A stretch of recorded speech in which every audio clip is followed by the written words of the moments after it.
Good morning, Girl Scouts. Welcome back to Morning Tea with Rafiki.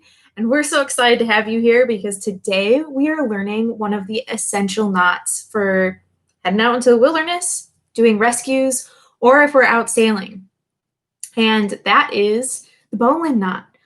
So before you get your string ready, I hope you have your cup of tea. Today I have green tea with mint. Very delicious.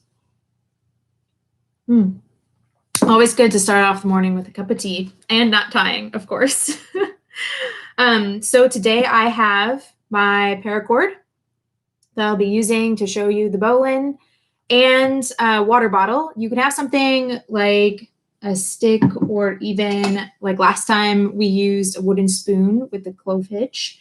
But something that we're going to tie our rope around because this is a fixed knot, it creates a loop.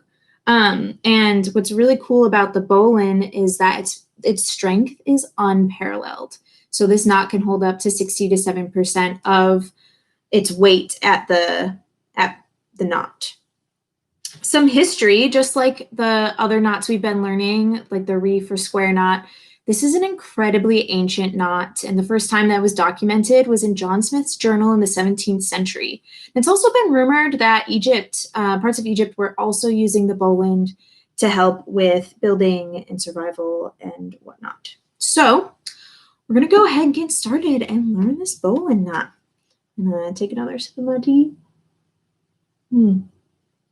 Such a nice day out today. I really like it. Cool.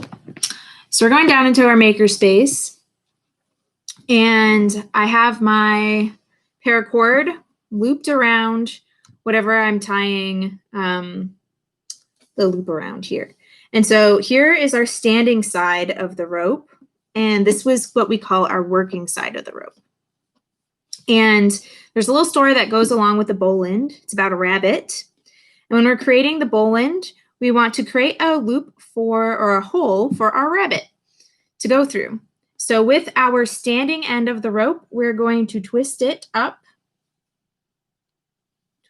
to make a loop like this. So this is our rabbit's hole. And here's our rabbit on our working end, and the rabbit wants to go up through the hole here. It's going up through the hole like so. And then the rabbit wants to go around the tree, which is this part of the standing rope that we're working with. And it's going to go around our tree and back down the hole. And you're going to pull it tight. And that is how you create the bowline. So after you have it, it should look like this. You can see we have our two parts of the paracord running out of the circle here. And once you pull it, this is not going to move. So this circle is the size that you have tied it in. So this is good if you're working with bear bags, if you have something that's heavy that needs to hang, just because this knot is extremely strong. Like I said, it can hold 60 to 7% of its weight in this knot. So that's how you do the bowline. I'm going to do it one more time. So I will actually just tie it here. But it's really neat to learn these essential knots. And then when you go out camping with your Girl Scout troop or you're out with your family, you can go ahead and show them how to tie these knots. And you'd be like, oh yeah, this knot is from the 17th century. Humans have been using this for such a long time.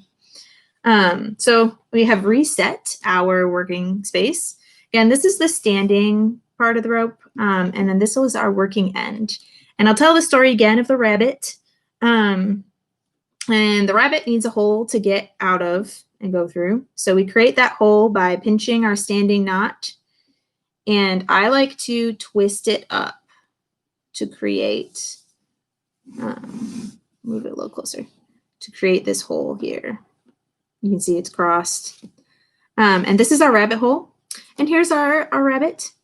And the rabbit is going to go up through our hole, or his hole, her hole, their hole. And then the rabbit is going to go behind the tree. So here's our tree. Oh, here's our tree, and the paracord is going to go around, or the rabbit's going to go around.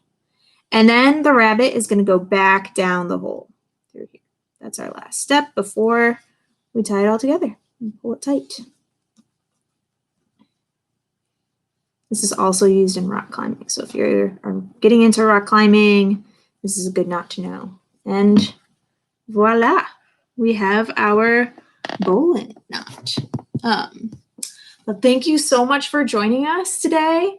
And I'm so happy that you were able to learn this new knot. Again, it's one of the essential ones for if you're going into backcountry, wilderness area, or if you're going to go in to do any rescues. And like I said, if you're into sailing, maritime activities, this is a really, really good knot to know. So enjoy the rest of your tea, and we'll see you next Wednesday to continue our knot series.